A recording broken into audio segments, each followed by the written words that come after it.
Hello. In this short video, we're going to show you how to make an accurate body composition measurement using the BodyMetrix. The first thing to do is to pick the formula. Generally, a 3-site formula is a good formula, and that's what we'll demonstrate in this demo. When you're ready to make the measurement, apply a bit of gel to the head of the BodyMetrix device, and for a single measurement, typically a dime size volume of gel is enough. Once you've done that, select the point you're going to measure. Then click on single point. Now to make the measurement, the first thing we need to do is get a very thin layer of gel spread on the skin. So to do that, we put the device on the skin and move it up and down as shown. Now to make the measurement, press the button on the device and then slide the device up and down a little bit, again as shown, while keeping it in contact with the skin. This technique is called averaging. So let me repeat that again one more time. Again, put the device on the skin, slide it up and down several times, and you're moving it about 1/4 of an inch on either side of the measurement point. That gives you a signal, as shown here, with very kind of well-defined characteristic peaks. The first peak generally is the fat muscle interface. Second peak in this case is actually fascia layer within the muscle. Now what we're going to do is we're going to repeat the measurement, but this time we're not going to average. Okay? In this case, what we're going to do is just put the device on the spot, but in this case, not slide the device along. Literally just press the device for a fraction of a second and let go. The resulting measurement data shows characteristics of an average signal. You see many thin peaks within the graph, again characteristic of fine tissue structure. Keep in mind that the BodyMetrix transmits a narrow beam of ultrasound and detects tissue structure along that beam. Now we'll do this signal with averaging. When you average it, the fine structure disappears, and what you're left with generally is kind of the big interfaces, the fat muscle interface, for example, the bone muscle interface. So let's repeat this again, and this time using the averaging, and look again at the graph at exactly what happens and how the difference is. With averaging, you can see how the ultrasound signal structure has gone from many thin peaks to a few isolated peaks. The software is telling us to do it a third time, and the reason it's asking us to do that is because the two measurements differed by more than 10%. So let me repeat it, and again I'll do the averaging technique so that we eliminate all the fine structure. Okay, and there we go. There's the measurement, about 6.5 millimeters on the thigh. Repeat measurement, no. And we're done. Okay, so now we would go to the next point. Okay, in this case we'll do the chest. Again, just as before, apply some gel to the device.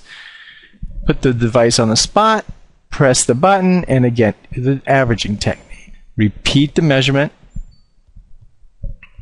There it is. And since in this case the measurement's agreed by better than 10%, you're done. Okay, it doesn't ask you to do the measurement the third time.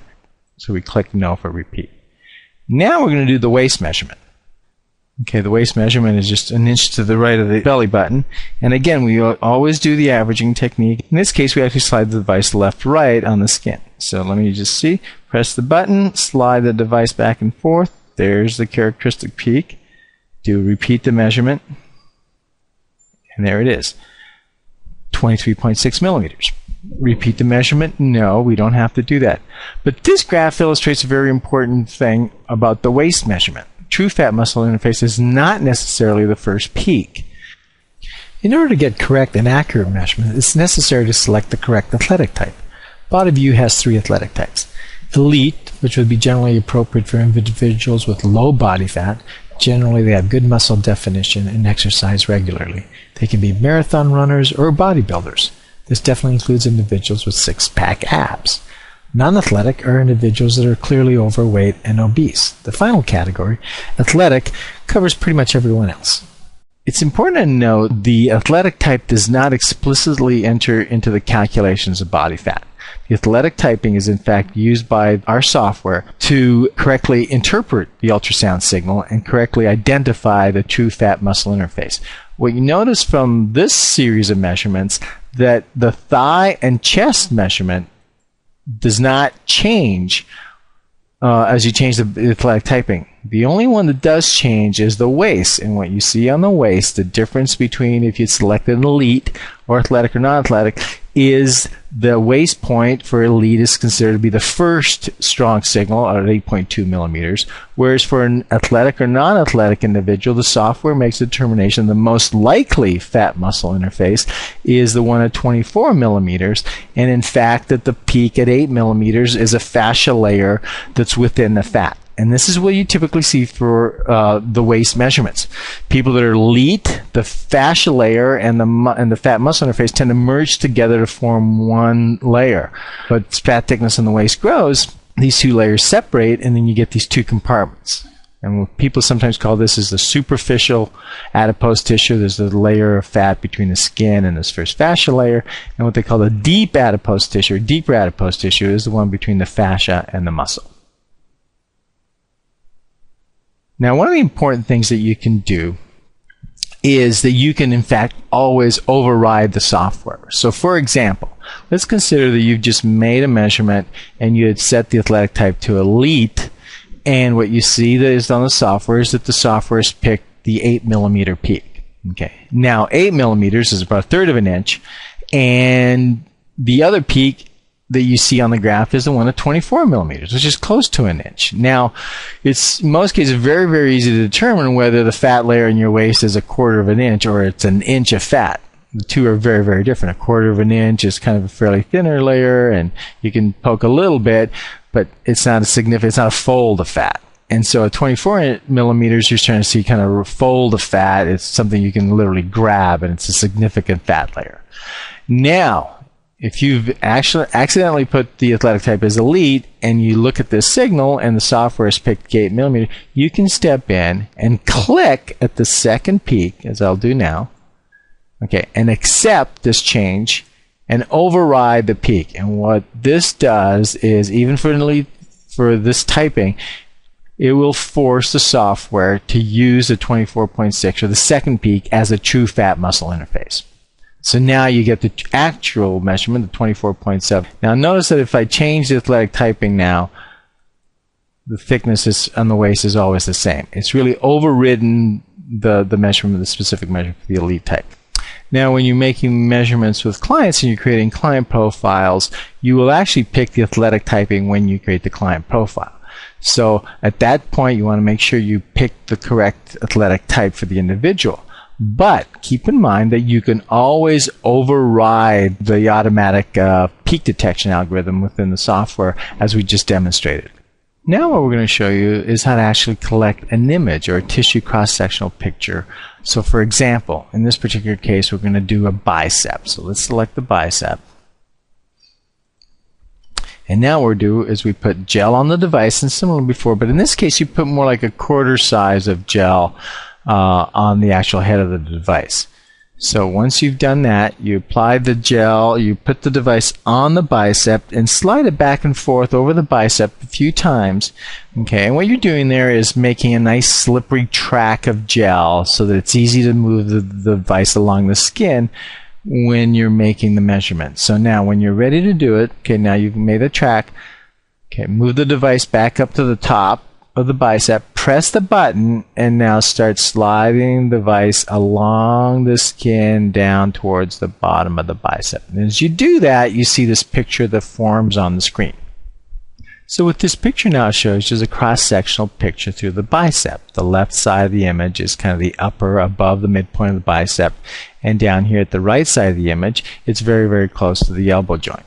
So what you're seeing in the way to interpret these images is where you see white or light blue signal, it's indicative of a strong ultrasound echo or reflection.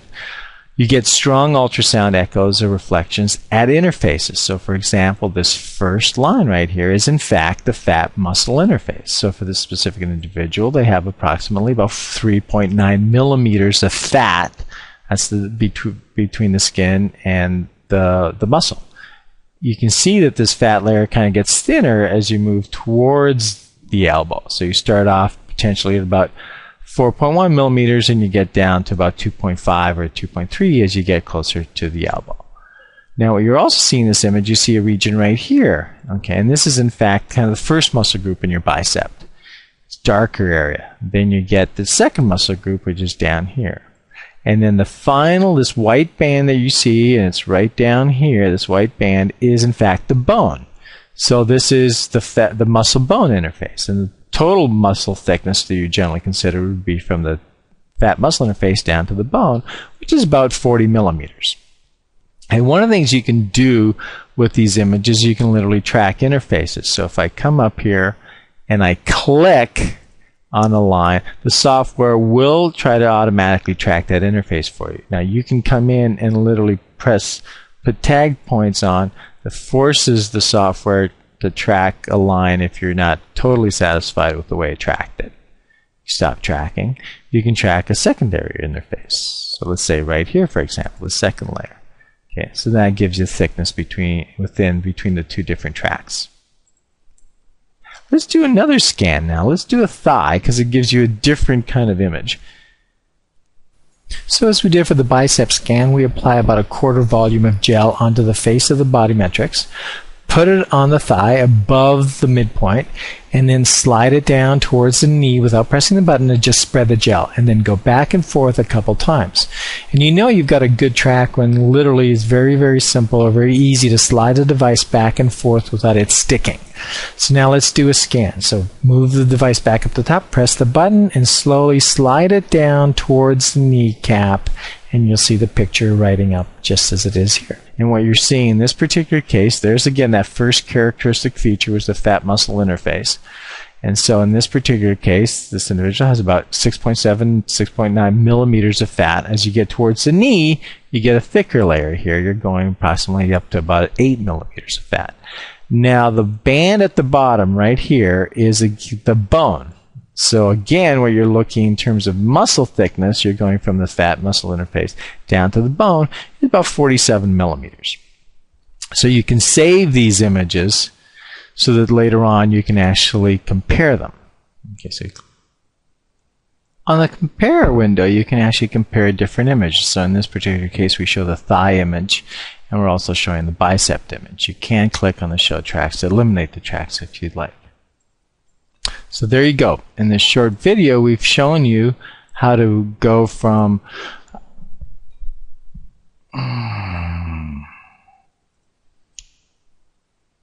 So there you go. In the compare window, you can actually see the two different cross-sectional pictures that we took. And this in the future gives you the ability to compare specific target areas, thighs, bicep, etc., waist, and you can literally compare the cross-sectional pictures from week to week, month to month to see change in evolution. So you can click on the show tracks here to eliminate tracks if you want to do that. So this short video illustrates how to make accurate measurements with the BodyMetrix system and also how to do cross-sectional pictures. Thank you.